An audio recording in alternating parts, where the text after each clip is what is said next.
Hello everybody and welcome to the first build guide for this new year for this masterpiece of a game which is called Titan Quest Anniversary Edition. This is going to be the 5th build guide of Titan Quest for this channel, and as I mentioned on the first vlog a couple days ago, we are going to have at least one build guide for each one of the 72 classes of Titan Quest, and that is just the beginning. So, if you enjoy those videos and you wish to see more, please hit the subscribe button to support this channel and stay updated with future content. Also, we are interested in your opinions, suggestions, ideas and constructive criticism for the content this channel is presenting to you. So don't be shy, let us know what you think in the comment section. Leave a comment or two if you like, or as many as you want, and tell us whatever you want. So, without further ado, let's jump to the presentation of this new build. This build is called Demon Hunter for two main reasons. The one is because this build is using the hunting mastery, and the other reason is because this build specializes on killing demons, so he is a demon hunter. Starting with the masteries, the build is using the hunting mastery and the dream mastery. The skills of choice in the hunting mastery are the marksmanship and its two add-ons, puncture shot arrows and scatter shot arrows. The marksmanship skill is dealing pierce damage. It has a chance for arrows to pass through enemies, and it increases the speed of projectiles. This is one of the two main skills of this build, attacking skills. As a hunter, this build needs to be able to kill enemies from a distance, so this skill comes into play. The puncture shot arrows add-on gives more chances for arrows to pass through enemies and hit other enemies behind the first ones, and it gives even more pierce damage. Also, it adds bleeding damage as well. And the scatter shot arrows skill creates some fragments from our arrows when they hit enemies, and those fragments deal their own bleeding and pierce damage as well. To make our ability with the bow even more deadly, we use the skill volley. This one has a chance to launch 3 projectiles instead of 1 when we attack with bow or spear. So we become very dangerous with this skill for our enemies. They better retire and go for vacations to Hawaii, otherwise we will obliterate them. It's their choice after all. Of course, we could not let go the passive skill Good Lore.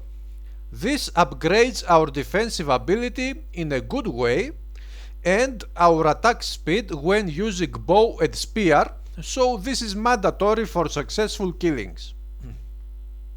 Last but not least in the hunting mastery, the skill Herbal Remedy. This one gives us very much needed poison resistance and good health regeneration per second. It is a must for better survivability.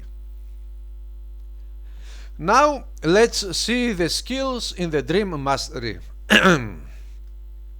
In this mastery, I've decided to go with the Trance of Wrath skill because many times we are engaging enemies in close combat and it helps killing them faster. Up to this point, I did not feel the need to use instead the Trance of Convalescence, which is for survivability purposes, so for now the Trance of Wrath is the way to go. In the future, maybe we will have to use the Trance of Convalescence instead, but we will see. Lucid Dream. for more physical, electrical burn and vitality damage. This is a must. Also the skill Temporal Flux, which gives total speed, which is absolutely necessary, especially when we are using the bow. It gives a good chance to avoid projectiles and we get slow resistance too. The skill in the middle, which gives offensive and defensive ability, will get maxed out in the second difficulty level. I chose to give priority to those two in this line for the first playthrough, and everything was okay. The second main skill of this build is the Psionic Touch. This skill has 3 charge levels, and in the fourth hit with our weapon, it deals a very good percentage of total damage and vitality damage too. Also, we use its add-on, which is called Psionic Burn, and this skill deals damage to targets that are close to the one we hit with the base skill Psionic Touch. It deals electrical damage over time, it slows down the movement of enemies for some time, and it deals more damage especially to demons. Remember, this is a Demon Hunter build. Those two skills will get maxed out of course in the future. The next skill is Distort Reality. It has an 8-meter radius, and when enemies are in this radius, we use this skill to deal some physical and vitality damage and to stun them for 1.5 seconds. But the most important thing about this skill is its add-on Temporal Rift, because this skill is very powerful and it is going to get maxed out before the base skill Distort Reality. Temporal Rift deals electrical burn damage over time, but it is most important because it deals energy drain to monsters, which by itself deals also damage to them. It also petrifies monsters for some time, and it deals even more damage to demons. The energy drain is a very nice help for our hero. Just think a scenario where you fight against enemies that need energy to cast their skills on you. You use this skill on them and make it harder for them to use their best attacks on you. So things are getting easier for the hero and harder for his victims. This skill is a great deal and it is here to stay for this build.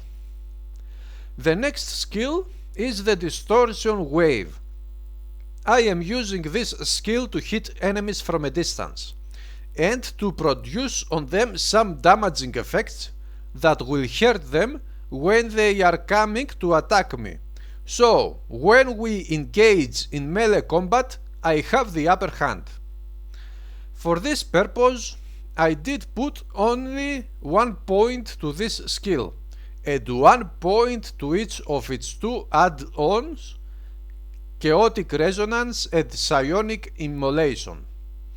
So, when we have a distance from enemies, we use Distortion Wave.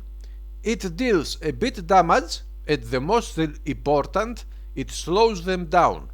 So we get more time before we engage them in close combat.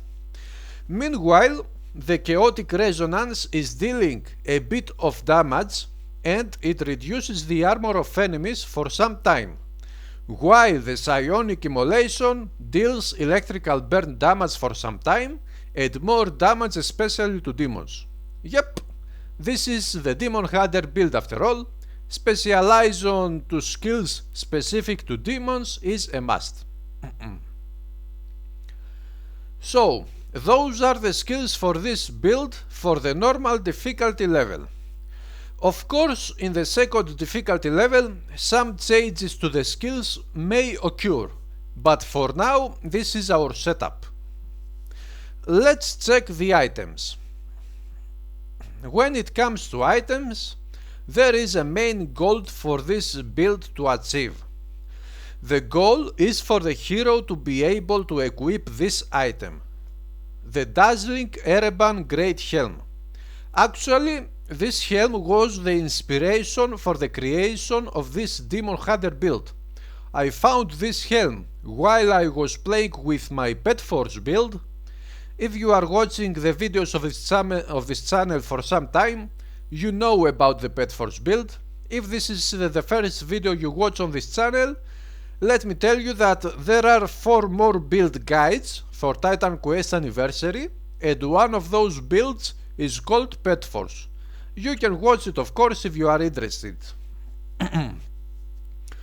So, this helm has a super awesome stat, which is the plus 70 damage to demons. This stat gave birth to the idea of the Demon Hunter build.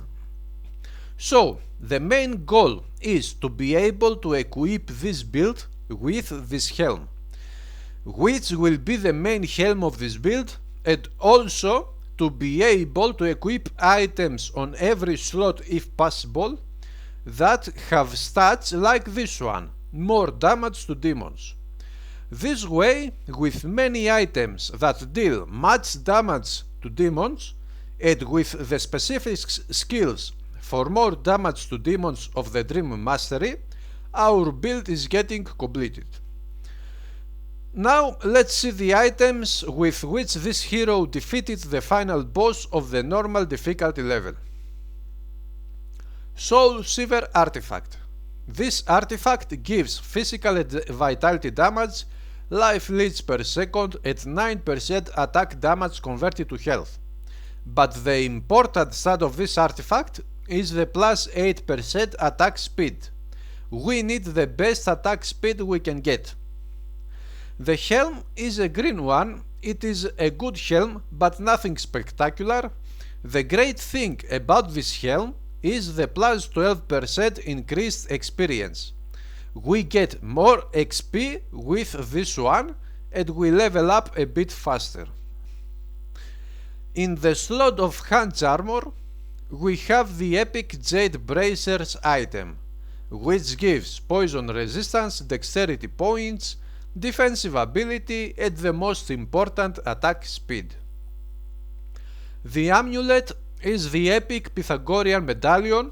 This is a very good item for survivability mostly, as it grants pierce, elemental and poison resistances and defensive ability. Also, we get some points to all of our main stats. The bow I use is a green one, which deals lightning damage, and it has been enchanted with a relic that gives more damage and attack speed. Now, some important items. The ring Phantom Bane. This ring is perfect for this Demon Hunter build, at least for the first 2 difficulty levels, because it gives plus 70% damage to undead and plus 70% damage to demons. Also, we get life leech and energy leech resistances from this ring, and we deal energy leech to enemies, so we have no problem with our energy supplies. We will see in the future if this ring gets replaced or not. The second important item for the normal difficulty level is the legendary ring Alki. This one is a level 34 ring, so I could equip it when I got to this level. This ring gives a big boost to strength points, a very big boost, which means that we can equip items that require many strength points, such as this one, the legendary boots Bellerophon's leggings. If I take off this ring, my strength points will drop to 386 from 554, and as you can see, these boots become unusable. So this ring helped a great deal in the first difficulty level. These boots are also important because they give us plus 60% damage to undead and plus 60% damage to demons, so it fits perfectly to this build. Also, we get fire resistance, a big boost to movement speed, and plus 1 to the skill takedown and plus 2 to the skill eviscerate. Now let's stay here for a moment. Those two skills are skills of our Hadig mastery, and they are skills to use with a spear. As we already saw, I have not activated those two skills, not yet at least. Those skills are specific to spears. Although I am currently using a spear, I am not using those skills because I do not consider the spears as main type of melee weapon for this build. The goal here is to find the best possible item that will complement the idea of damaging demons the best. Meaning that if I can find a mace or an axe or anything else that will have a stat to more damage to demons, I will use that item instead of a spear. For this reason, I chose to not spend any skill points to those two spear skills that get boosted by those boots. The irony of the matter is of course that currently I use a green spear for close combat, which is enchanted with a relic that gives bleeding damage and a nice plus 50% damage to undead. The shield which helped defeat the Cabane in normal difficulty is the legendary Ebon Great Shield. It gives bleeding, fire and energy resistances, more shield block, a chance of 115% damage reflected, which is very nice, strength and dexterity points, and a very nice 13% chance to avoid projectiles. And the final item is the legendary chest armor, the Khan's Hadig Harness. This is great for this build as it provides plus 1 to all skills in Hadig Mastery, 24% increase in projectile speed, which is amazing, more movement and attack speed, more pierce damage and dexterity points, more damage against beasts and beastmen, and fire and poison resistances. This item is simply spectacular, at least for the first difficulty level. So, this is it for the items. One final thing to say is that I completed the campaign by having only 2 deaths. The first death was in the beginning of the game. It was a very unlucky moment, and the second was by the final boss Hades. I could easily have avoided that death, but I was reckless and I paid the price. When you fight against a god, you should always be careful after all. Is that right? If you agree with that, leave a comment below and let us know. Also, let us know how do you find this build. Is this something that you have tried before? Have you ever played this specific class and how was your experience? All comments are appreciated and welcome. Please remember that the first update video of this guide will come in 10 days. Until then, have fun, stay healthy and kill all the demons of the world. Okay, not all, just let some demons for this guy here to have fun. It's his job after all, killing demons. He is a pro.